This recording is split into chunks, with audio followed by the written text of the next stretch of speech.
Hello, everyone. My name is Debra Shushan, and I am the Director of Government Affairs at J Street. And I'm happy to welcome all of you today to a great webinar that we're going to have with our guest, Ilan Goldenberg, who is joining me today. This is one of a series of webinars that we at J Street have conducted that have focused on the possibility of annexation and possible responses to annexation and U.S. foreign policy toward Israel-Palestine, even absent the question of annexation with ongoing occupation and the deepening of the occupation.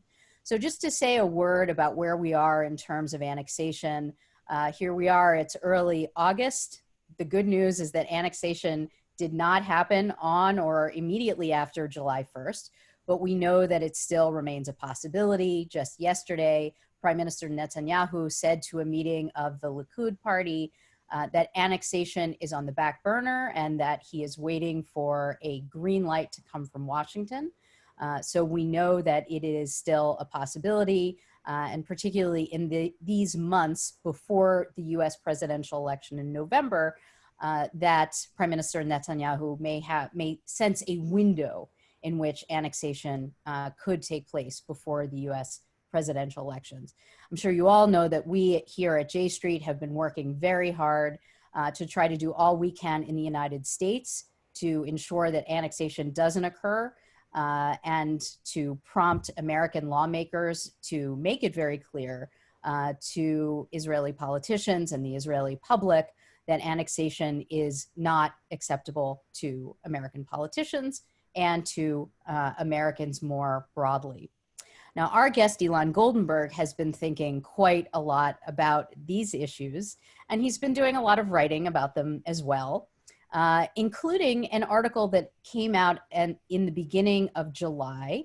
It was an article that argued that the best response to annexation, if it does occur, would be for the United States to recognize Palestinian statehood.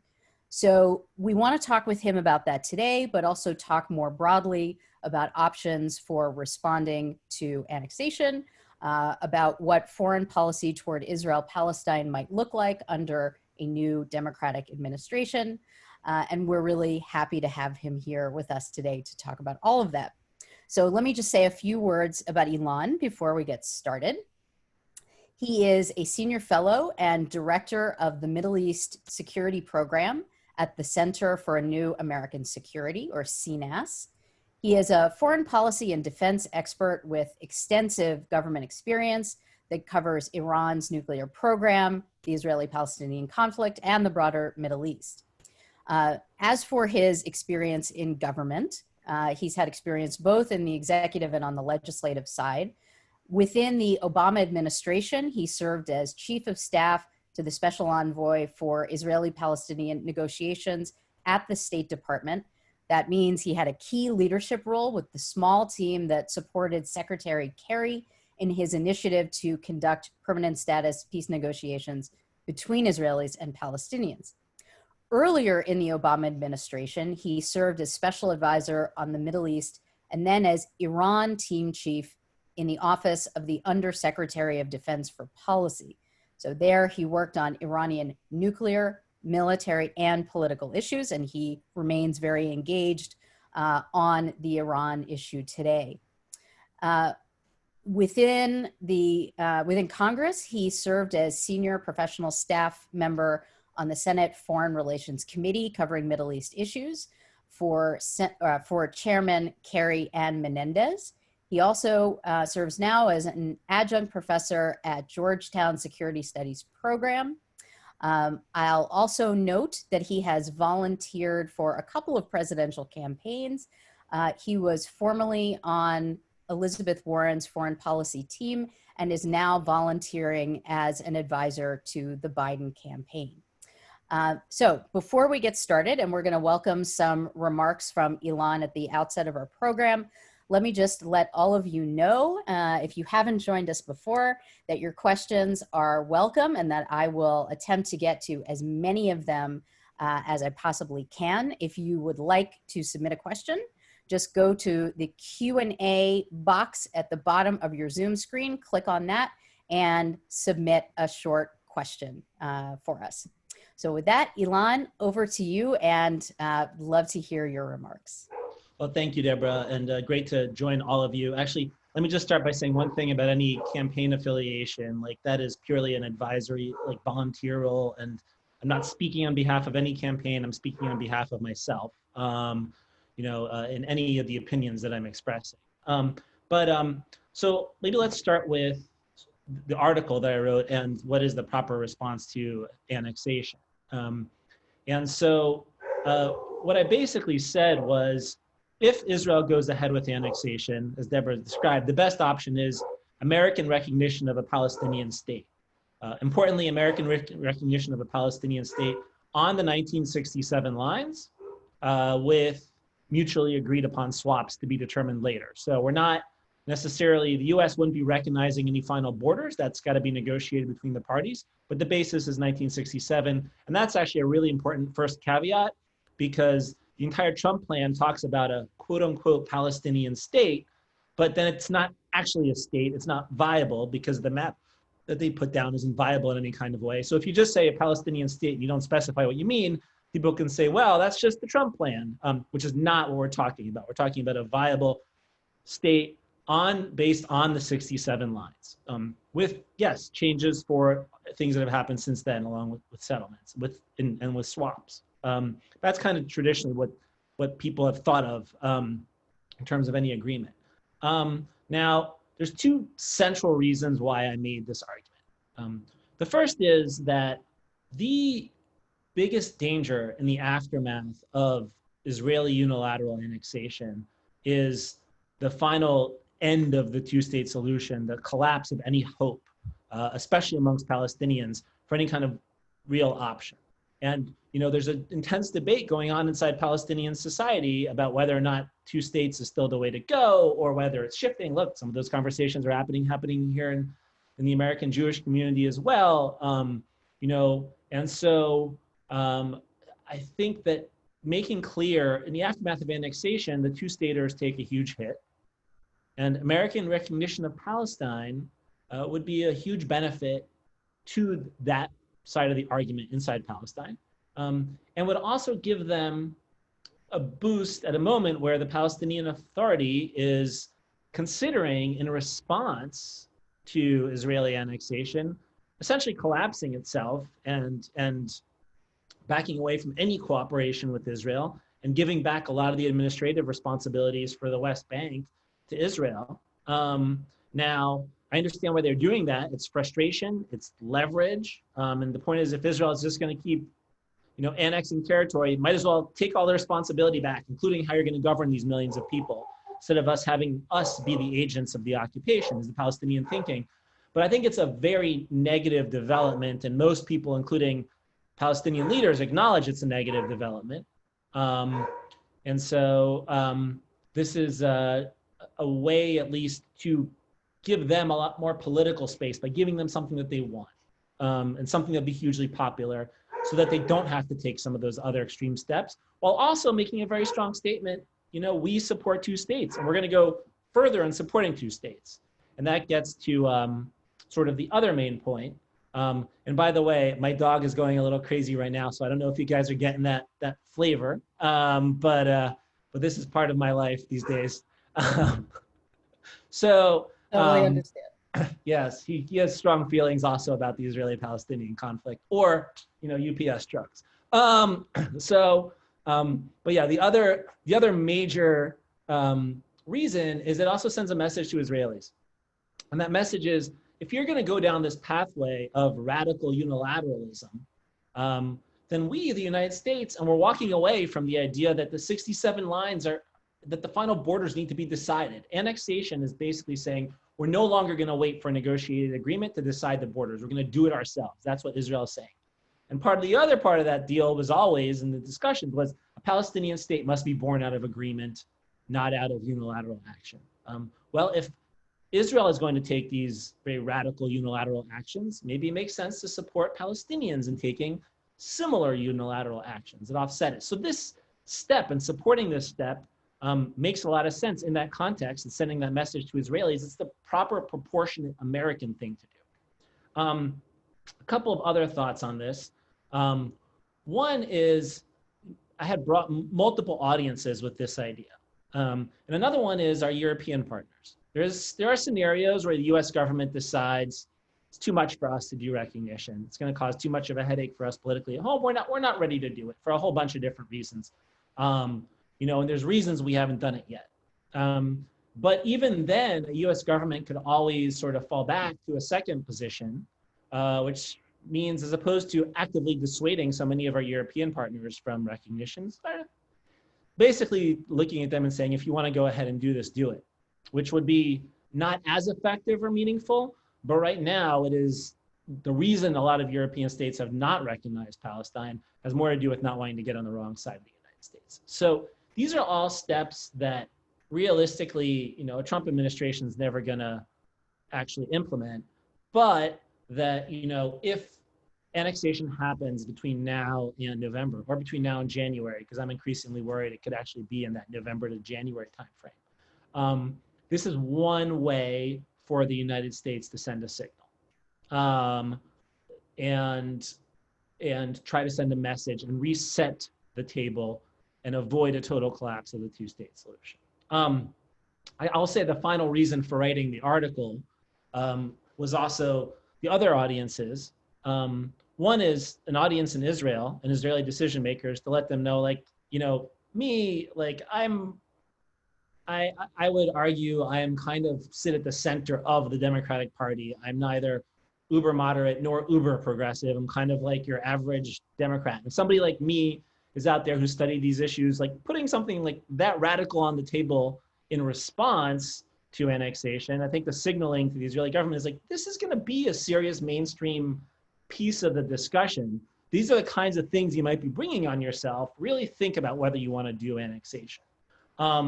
You know, the other message is to my friends on the progressive side. I feel like, you know, and I've made this point before to Jeremy and to others, and I've experienced it all, like while volunteering on campaigns, is there's the progressive debate on Israel has become so obsessed with the security assistance question, and conditioning security assistance, which is one of many options that we have in responding to annexation.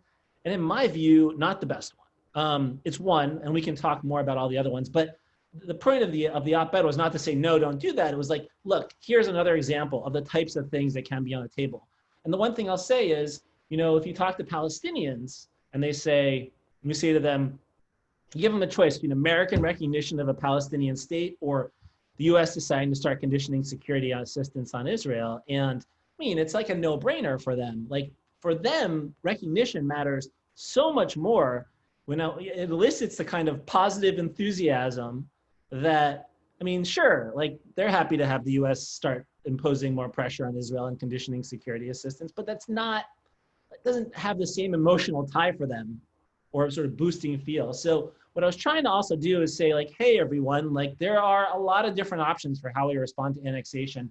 And let's not like wrap ourselves around the axle of security assistance only, especially since that one might be the single hardest one to have a political debate on in this country, where there might be a lot more openness in some of these other options that might also be better. So, you know, I'm for looking at a series of different options, and I'm sure we'll get into that in our conversation, Deborah. But I just don't want us to be wholly fixated on this one response, and that's part of the reason why I wrote the op-ed. So maybe I'll stop there and, you know, go back to you for any other questions. Great, thank you so much, Ilan. That was really helpful. So what I'd like to do is I'm going to ask you some questions. We've already got questions that are coming in from the audience, and I really encourage everyone to continue going to the Q&A box, submit questions, and I do promise we will get to the audience's questions. But I noticed as we get started here, I'd like to actually start with a clarifying question, because you said something during your remarks that piqued my interest. You mentioned that you are actually getting especially worried about the November to January timeframe in terms of a declaration of annexation. So I assume what you're thinking here is we're talking about, you know, a Biden election, or Biden being elected in November, God willing, and then that timeframe between the election and the inauguration. Why do you think that Netanyahu might be especially likely to move forward with annexation during that period? I think that's right now, it seems like a lot of the issue is the debate within the Trump administration, right? Like Jared Kushner seems to want to keep open the possibility of actually trying to negotiate the Trump plan. Whereas David Friedman always viewed the Trump plan as a vehicle for annexation, right? You have Jared Kushner and you have the ambassador to Israel, David Friedman. And Kushner's rationale for, well, we foreclose any negotiation on the Trump plan if we support annexation kind of goes away if Trump loses, because then there will be no negotiation on the Trump plan. So at that point, you got a couple months left, and David Friedman really wants to do this, and Kushner doesn't care anymore. And you're kind of in the let's throw the kitchen sink at the sort of mode. Let's do what we really want to do. And they give the green light, and Bibi jumps on it, especially in the midst of his own legal troubles and trying to change the conversation and doing it before a new administration comes in. And let's just say there's a little bit of a history of December transitions and big steps on Israel-Palestine. UN Security Council Resolution 2334, President Obama on settlements was in December. The Gaza war in 2008 was in December, as were some of the final steps on Annapolis. Camp David, and well, not even Camp David, but Taba and the Clinton parameters, December, January 2000. Every president, I think, tends to do something on this issue in December when all the constraints are off and there's no more politics and you can just go. Now, Trump is not constrained like anybody else. He kind of does whatever he wants already. But even there, I think you could see like sort of, all right, let's do this on the way out. And I worry about it because it creates,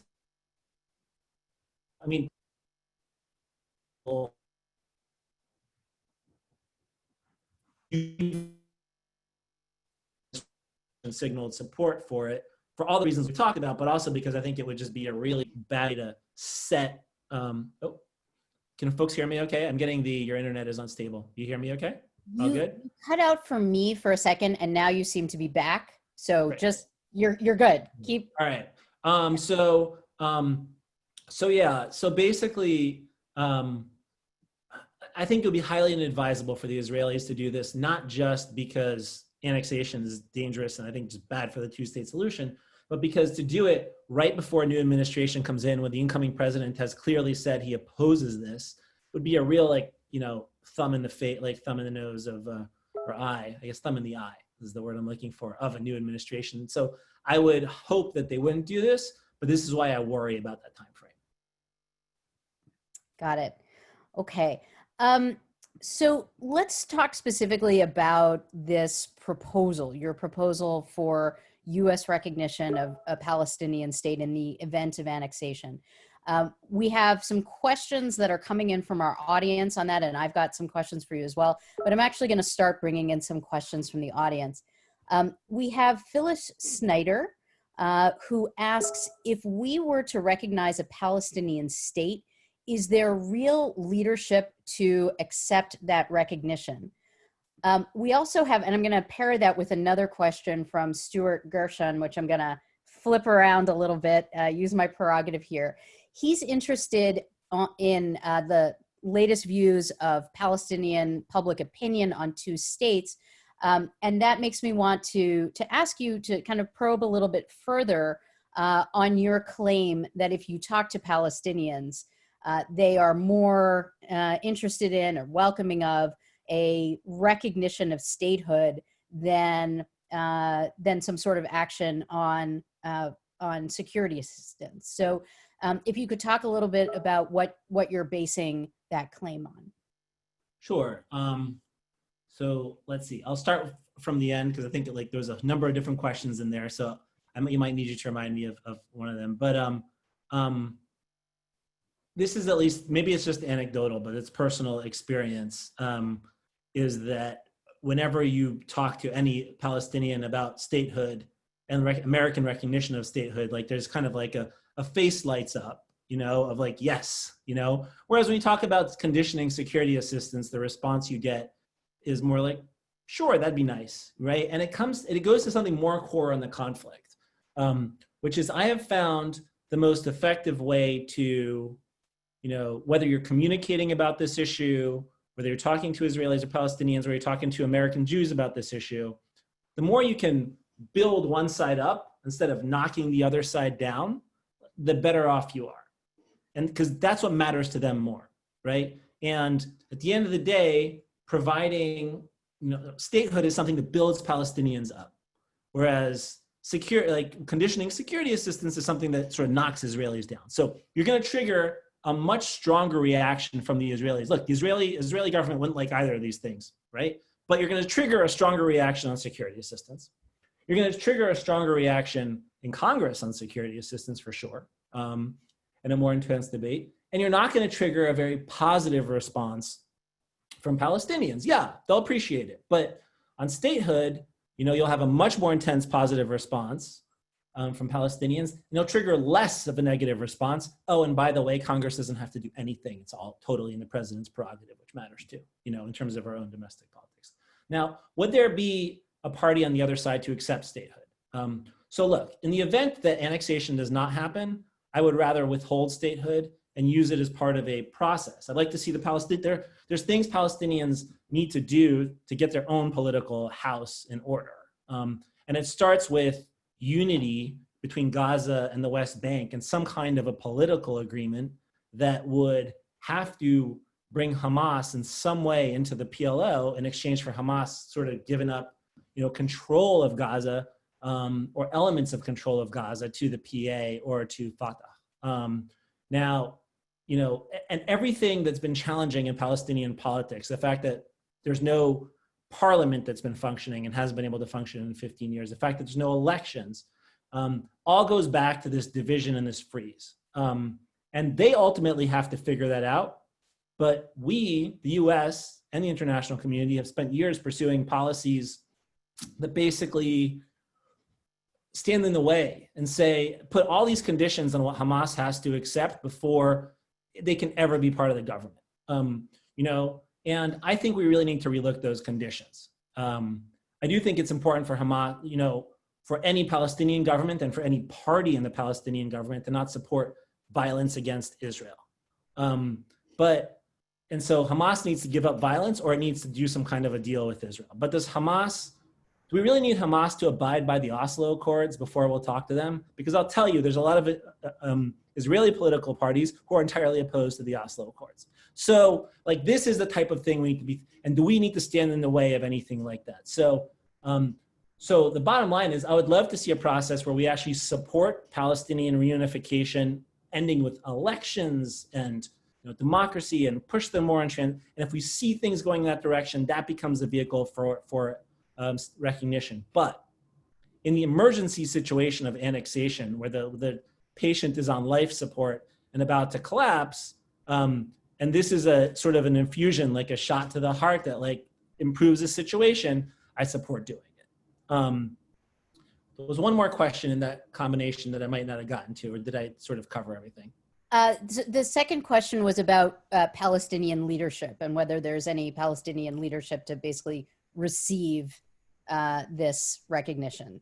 Oh, so yeah, well, actually, that's what I was trying to get at, which is, yes, there is with the PA, but the PA has lots of problems, but and it can improve and do better. And what I'd like to see is, I like to see recognition as part of a process for improvement, but I also think part of that requires us changing our policy instead of standing in the way of the only thing that could really generate improvement, which is some kind of reconciliation between Fatah and Hamas. So I think this is a really good bridge to the next question that I have for you. And that a couple of old hands at Israel-Palestine peacemaking, and I'm talking specifically about David Makovsky and Ambassador Dennis Ross, who are with the Washington Institute for Near East Policy, they wrote a piece that reacted to a couple of things. Interestingly, it was actually a reaction both to Peter Beinart's piece, coming out in favor of a single binational state, and also a reaction to your Washington Post op-ed. And as far as their reaction to your op-ed and your proposal about recognition of Palestinian statehood, they took issue with it because they think it's, as you know, they found that it's problematic, or they argue it's problematic, to recognize Palestinian statehood absent any conditions, right? You were just talking about some conditions.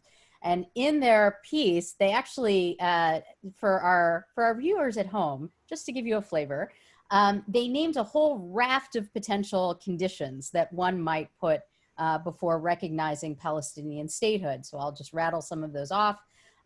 Commitment to peace with Israel, willing to recognize Israel as the nation state of the Jewish people, reconciliation between Fatah and Hamas based on principles that make peace possible, in their words.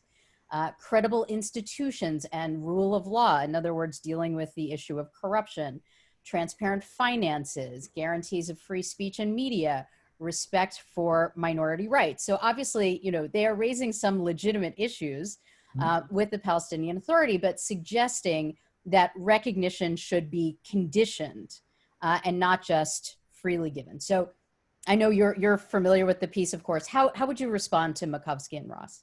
Sure, and I should say David and Dennis are like friends, and David was a colleague on the sort of Kerry peace team. So we've had a very like friendly back and forth on this. But you know, like my response would be that,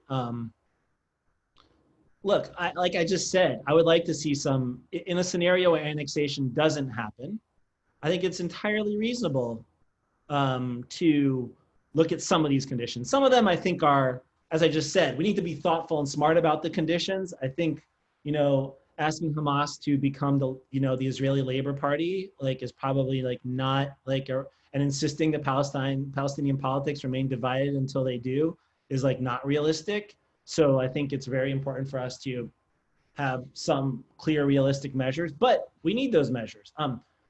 But that's in a scenario where Israel hasn't annexed. In a scenario where Israel has annexed, we're kind of in an emergency situation where the very possibility of two states is on life support. So at that point to say, well, no, we got to condition it on all these things, we're not going to do anything, where their like biggest, you know, David and Dennis's alternative was to reverse any American recognition of annexation. And that was basically it, you know, and you know, a strategy on settlements that I find like deeply problematic, which basically says like, let the Israelis build inside the blocks, and without really defining what the blocks are. So without defining what the most sensitive areas are, and which is basically giving them something, I think.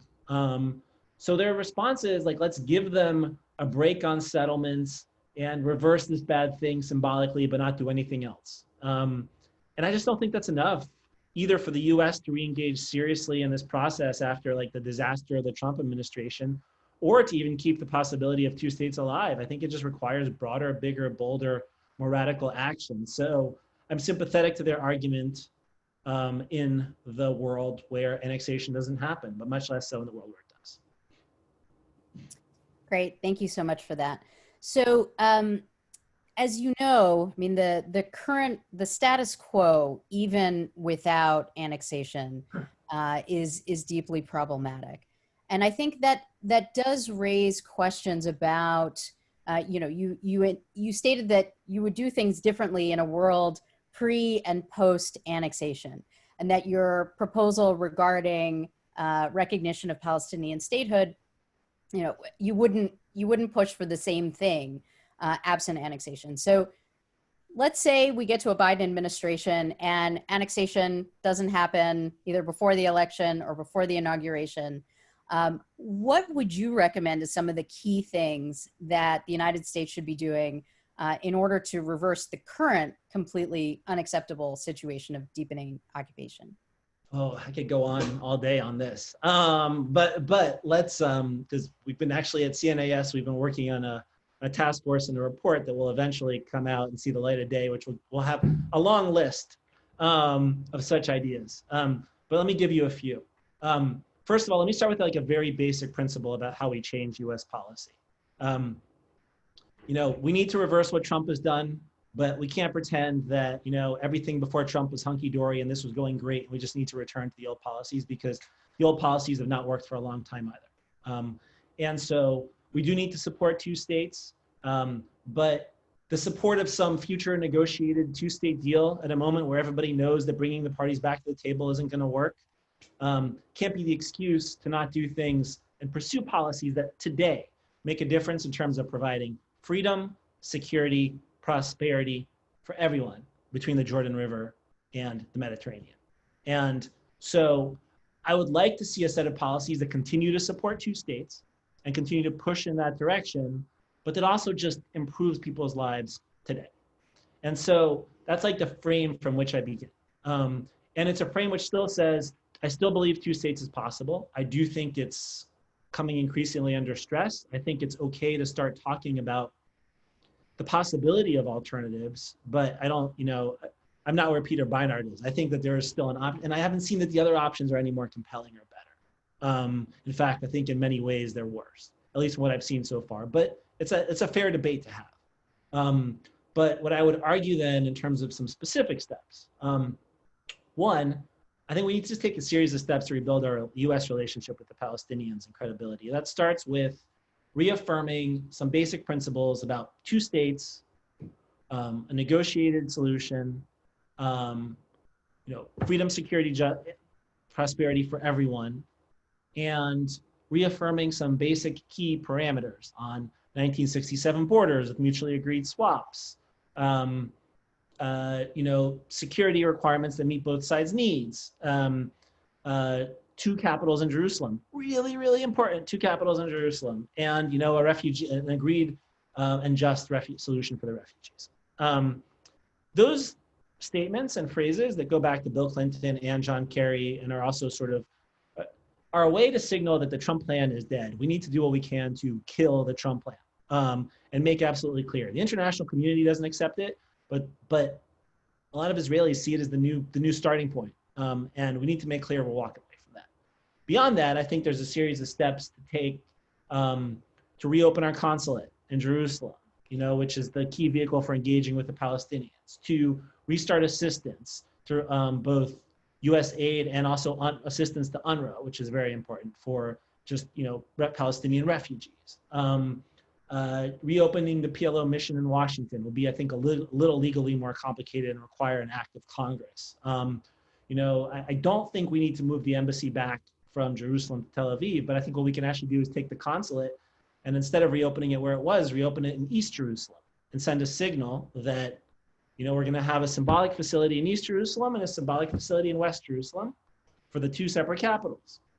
There's a lot more we can do on Gaza. We wrote a big report on Gaza a year ago that involved, steps you can take immediately on water, freedom of movement, electricity to just improve the lives of 2 million people who are under a huge humanitarian crisis. And I would also I can go on some other issues that we can also address, like Palestinian prisoner payments, where I think you could take some steps to change the way those are done and make them more of a social welfare sort of system, which would help alleviate a lot of the sort of tensions in Congress with Palestinians, improve the environment, and then also steps to just make absolutely clear we oppose settlements. And there's a long list of ideas there. So those are just some of the things, and those are just the immediate. Then there's also more long-term ideas. So I could, I've basically been writing 50 pages on this. So you've got me on something I can keep going on for a long time. Absolutely. Well, to build on that a little bit, and I do want to start bringing in and look forward to, by the way, the release of that report. I also want to build a little bit on a piece that you wrote back in February. Mm-hmm. And remaining on the topic of recognition of Palestinian statehood, you mentioned something in the February piece that you didn't mention in the Washington Post article. And that was that you thought that recognition of a Palestinian state, in addition to the specification of 67 borders with land swaps, also should come with a new U.S. peace plan that, given the specificity of the Trump plan and the impact that it's had, which you've talked about in terms of changing the frames of reference, that you felt like there needed to be a new U.S. peace plan that would go into the same level of specifics. Do you still feel that way? Do you think that a new Biden administration should, shortly after, let's say, it it comes into office in January, should be putting out its own peace plan. And with that, if I could just add on to that question, do you think that the U.S. should continue to play the same sort of role that it's played in the past as the intermediary between Israelis and Palestinians? Or is it time to kind of broaden to additional international stakeholders and mediators? So on the peace plan, I'm actually not sure I'm there. I think what I did talk about was a map and then some parameters that go along with the map. So the idea of putting down a map, I think, is an interesting one that I've sort of toyed around with back and forth. I think actually I was on a panel with you, Debra, at the J Street conference, where I also threw out this idea a few months ago. So, you know, and I go back and forth on the map. Like an American map might be a very useful thing to do. By the way, this would not be something I'd recommend in the first 6 months. There's so much rebuilding to do first before you can even get to this point. You just go ahead and rush this out, you're pretty much losing all credibility. Like everything else I was talking about were the building blocks that have to come first. Now, would I recommend an American map in consultation with the parties? Maybe. It depends. But it's an option worth considering, because what I like about it is, one, the Trump map has now, for the first time, somebody's put down a map, and Americans have always been hesitant to put down a map. But if nobody puts down a map, it's the Trump map, and like the Trump map is unacceptable to us. So it'd be good to put down an alternative. It's also could be valuable from the perspective of how we respond to Israeli settlements. Because the challenge we have with Israeli settlements is, you know, look, Israeli settlements are against international law. I'd be happy if there weren't any, or but they are there and they continue to be built, and we're in the political reality. And so the question is, the challenge we have is when we object to every single settlement exactly the same way, but don't really put teeth behind those objections, like we kind of don't get anything out of it. When we focus in on the things that we think are the biggest problems, and we really apply heat and pressure on that, things like E1 or Givat Matos, these sort of sensitive areas, we can get the Israeli government to back off. And so the idea of a map would be put down a map that includes swap areas, one for one swaps. So you also include the Palestinian areas. And you say, this is our vision. This is not the final map. This is the American policy. The parties need to negotiate the final map. Until they do, like, this is what we're going to go by, anything outside of this map, we're going to take a really dim view on, and there'll be major consequences. Things inside the map, we're going to object to until there's a two-state solution, unless Israel wants to also start taking some of the swap areas and giving them to the Palestinians. If you start doing that, then we'd be okay with. So that's an idea. If you're going to put down a map, you might as well put down the rest of the parameters too. So this is one idea I have out there, but I don't know. It seems, I sort of go back and forth on it. It really will depend on context. The question about the U.S. role, yes, U.S. role needs to change. And that's going to be something we say in our report. We are still a critical player. Issue matters to us, maybe matters less than it used to if you look at it in the context of, it doesn't matter as much in the Middle East as it used to with everything else that's gone on in the last few years, Arab Spring and all the, and the Middle East is mattering less and China is mattering more. So in that context, this issue is going to drop, but it still matters. And we still have a unique relationship with Israel. But for 20 years, or maybe even almost 30 years now, we've basically been like this, elbowing everybody else out. Any international engagement with anybody else is kind of mostly symbolic. We're just entertaining them. We're basically pushing them out of the way. We're trying to hog this issue. And it hasn't worked. So a cooperative relationship where you actually bring in all these different players, whether it's engaging with the Jordanians, whether it's engaging with the Egyptians on Gaza, whether it's how Europe can complement our efforts, and the Gulf states, and all of them have a role to play. And we should welcome that and do it in partnership while recognizing we still matter a lot. Great. Well, so as you can imagine, Ilan, there's somewhat of there's some appetite in the Q&A to dig into some of the other proposals. Some of those proposals you discussed in that February piece that I mentioned. You mentioned one of them here, which is the issue of security assistance. And so I'd like to broach that question of security assistance and dig into that a little bit more. In your piece, you talked about conditioning, right? Putting conditions on aid, things that Israel must do in order to receive the aid that the United States agreed to under the Obama-Netanyahu MOU, right? That's what is typically meant by conditioning.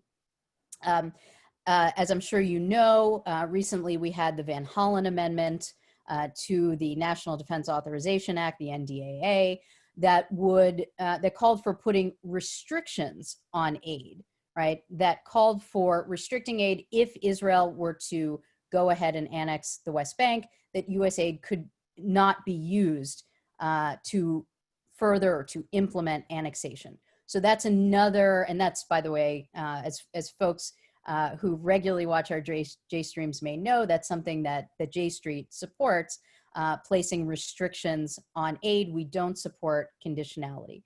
But there's certainly a range of opinions that are coming in the Q&A. And so I'd love for you to talk, if you'd like, about a little bit about restricting aid versus conditioning aid. J Street doesn't support conditioning, but does support restrictions. We have a question here from Harry Reese, and so let me put that to you as well. He asks, why isn't the logic of leverage more compelling in terms of conditionality of U.S. military assistance? Isn't this where the U.S. has the greatest leverage? Isn't U.S. recognition of Palestine essentially symbolic, but it won't affect Israeli decision-making regarding annexation? So let's dig into the aid question a little bit if we could. Sure. Let me start with conditionality, and then we can talk about the way you put it, restrictions. So look, my skepticism on conditionality is like multifaceted. You know, it starts with the fact that we don't really have a great track record on security assistance conditionality with other countries in other cases, right? Whether that's Egypt, if you remember, there was a big case of that just a couple of years ago, like after the coup, not coup, or whether it's other places around the world, in Latin America, in different times we've used it. The reality is that like when you're trying to get like a country to change its very specific behavior on something very tied to that security assistance, then you can get behavior changes. If you're trying to get countries to make fun, like Pakistan, we conditioned our security assistance on Pakistan until like they realized India is not the real enemy and they need to help us in Afghanistan. Well, guess what? Like that's like core to the Pakistanis, right? Like, so it doesn't matter how much you're going to condition the security assistance or how dependent the Pakistanis are on it. They never change their position on India and on Afghanistan. Now, asking Israel to make massive changes in its policies on Israel-Palestine is huge. It's the political issue that dominates, even if it's sometimes underneath the surface, it still dominates everything. It dominates how Israeli political system is entirely structured. What do you believe about this issue, right? And so do you think that the Likud party is going to fundamentally change its stripes because we start conditioning security assistance?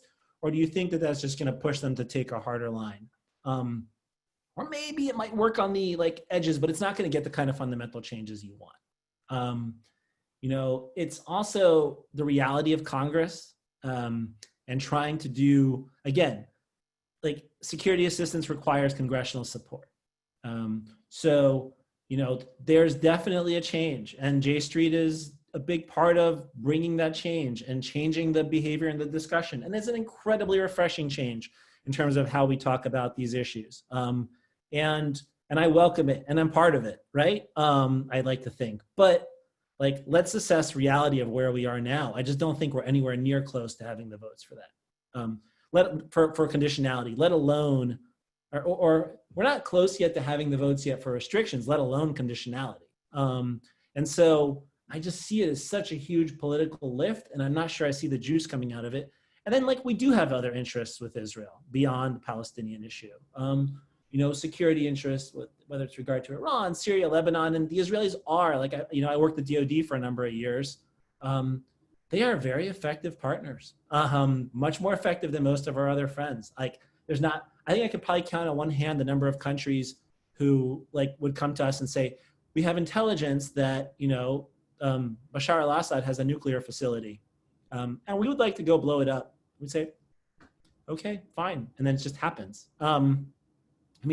That's 2006. Like, there is value in, U.S.-Israel security cooperation. And so all those things for me, like, make me think this isn't the right tool.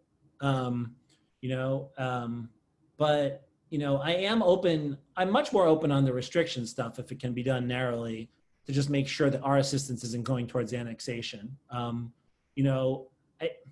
assistance doesn't really go towards annexation. Like, the types of like support that we provide very rarely is deployed in the West Bank, because we're doing like much higher end weaponry. So I don't think there's that much of a effect like on a day-to-day basis. But I think it's not a bad American position and stand to make. So that's kind of like where I come down on these things. Great. So we had a question from Charlotte McCann, which I think I'm sure you're in a good place to answer, because you are very much in touch with other members of the U.S. foreign policy community. And so she's interested in what kind of reception your analysis and proposals have gotten within the foreign policy community. On the specifically on recognition of Palestine? Specifically on that proposal, yes. Sure. So I think it's been like, nobody has like jumped up and down and said no. I think it's been like a mixed bag. I think people are like just wrapping their heads around it in some ways. Like, it was a bit like, let me throw out this op-ed and like get it into the bloodstream. So I think the most important, possibly like common response has been from people I talked to, including a number of like folks who've been doing this for a long time, and some of, it's not just David and Dennis, some of the other old hats in this space, who all kind of, many of whom say like, good, like, it's really good you put that out there.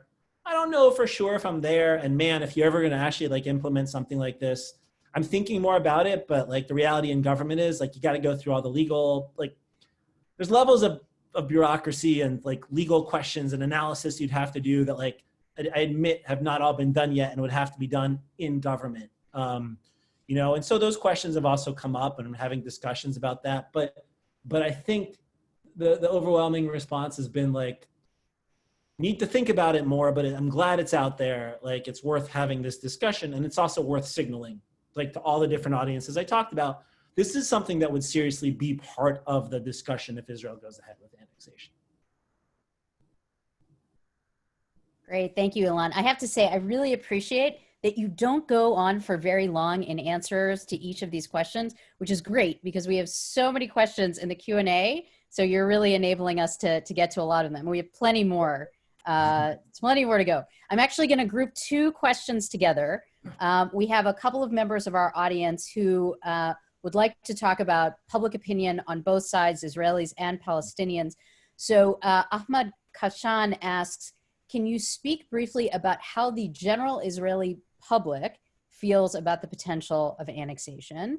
And on the Palestinian side, we have Howard Sumka, who asks, what about the apparent decline of Palestinian public support for the two-state solution and their push for equal rights in one state? So if you could talk about both sides there. Sure. On the Israeli side, I mean, annexation right now is like pretty much the Israeli public responds with ambivalence. Their big focus is Israel is in the depths of a second pretty ugly like COVID wave. And it's kind of like overwhelmed everything else. But even before that, even while the annexation debate was at its total peak, Israeli public was still mostly focused on COVID. Depending on how you ask the question in polls on annexation, you get wildly different answers. Like, can Israel put, do you refer to it as Israel is just exercising sovereignty in areas it already controls, or do you say, use the word annexation, and how you phrase it makes a huge difference? I don't think the Israeli public has really wrapped its head fully around it, which means it's all very fluid. If anything, I think this is partially a play by Bibi Netanyahu, both because of his own ideological proclivities, but also because the far right sees this as a big give, and they care a lot about this. And if they go for it, that can help Bibi potentially kind of trade to help him get immunity and protect him from prosecution and build support in government for his legal troubles, which is still like what's driving everything in this discussion. And so, so yeah, I think that's, but ultimately I think it's all very, very fluid in Israel and not that big of like, not top of mind issue.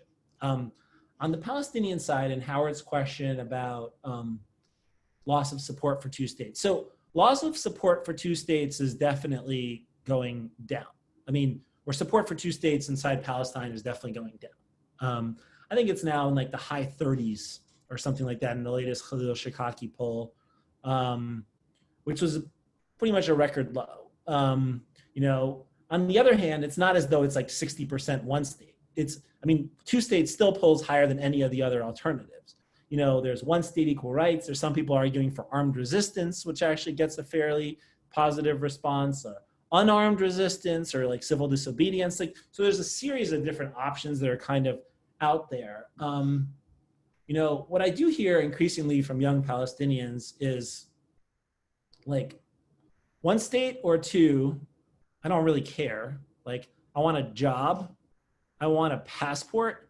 I want my rights. I want freedom. I want to be able to go places. I want opportunity. I want my kids. I want my family to have opportunity. Like, so I don't think, and like what you hear is like, I'll take that in Palestine. I'd probably prefer it in Palestine, but I'll take it in Israel, right?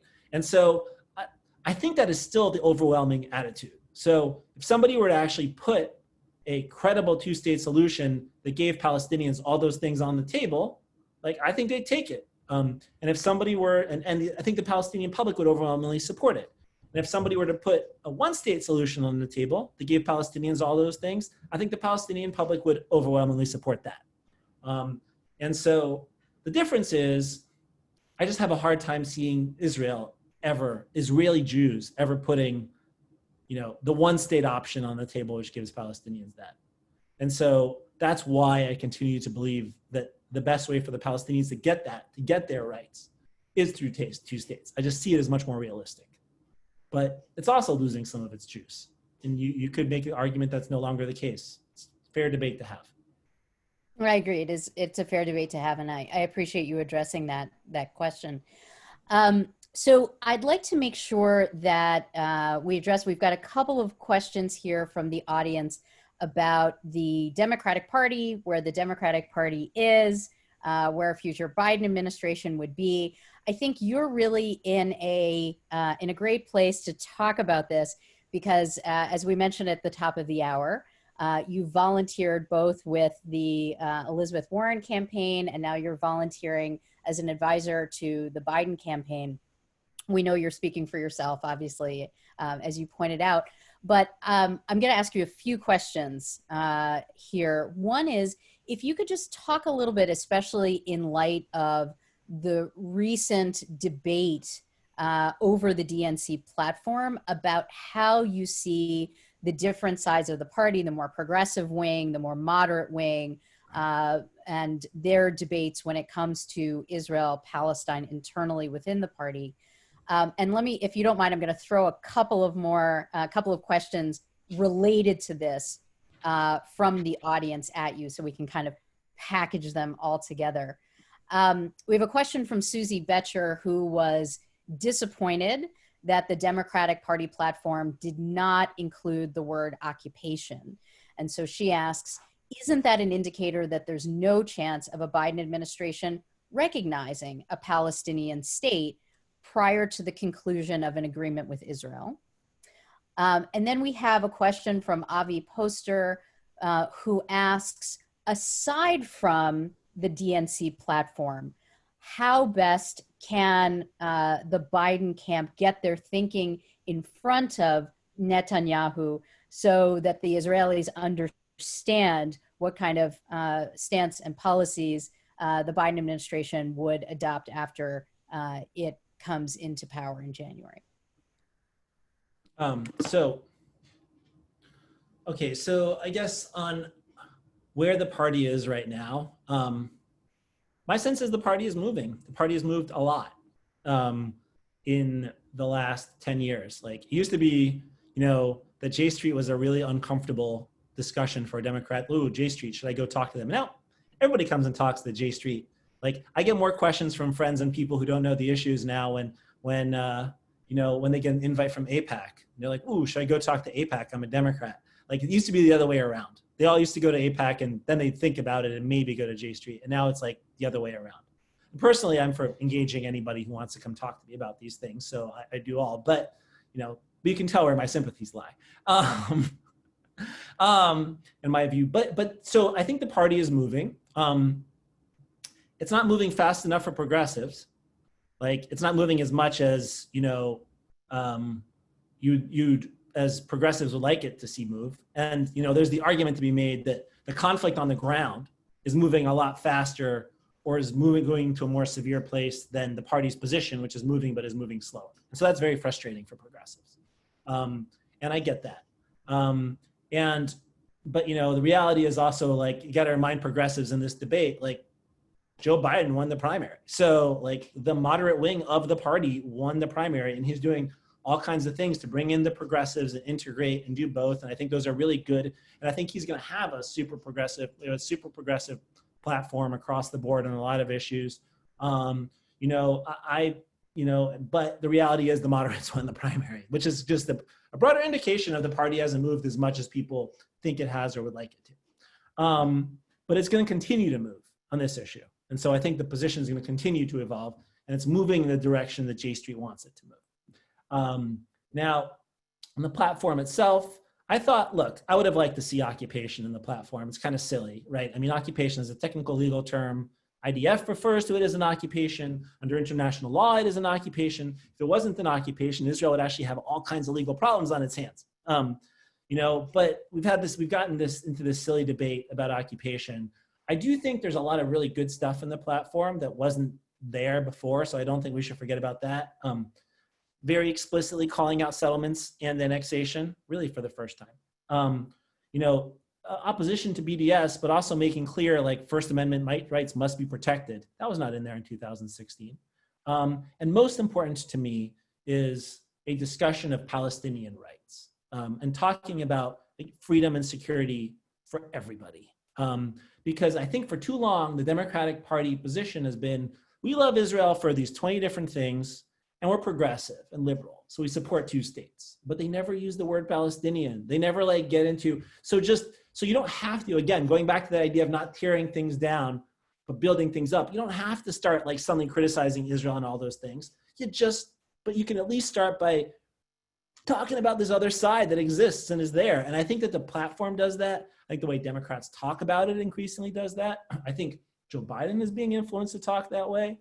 Elizabeth Warren and Bernie Sanders certainly talk that way. And that is something that's moving across the entire party. So I wouldn't be too disheartened about the word occupation. It's disappointing, but I would look more positively at a lot of the very good things that are in that platform and evolution. Not far enough, but significant progress.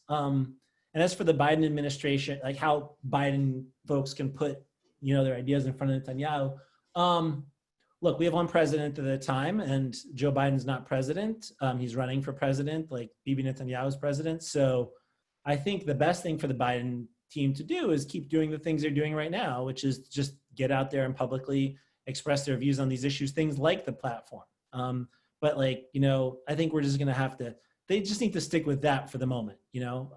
January comes around and there's a different administration, then that's when they will engage seriously with their Israeli counterparts. In the meantime, I think that the Israelis are going to have to draw lessons from what, the candidate and the people around them are saying. Oh, Deborah, I think you're still on mute. I'm still on mute. So we've reached the end of our hour, and this has really been a phenomenal conversation, Ilan, and we appreciate you engaging with us. I think that the last comments that you made about the platform are a really great note to end on, because you're absolutely right. I think the party has made a lot of progress, and we at J Street are proud to be a part of that. And obviously, we're not done. There's still room to move things further.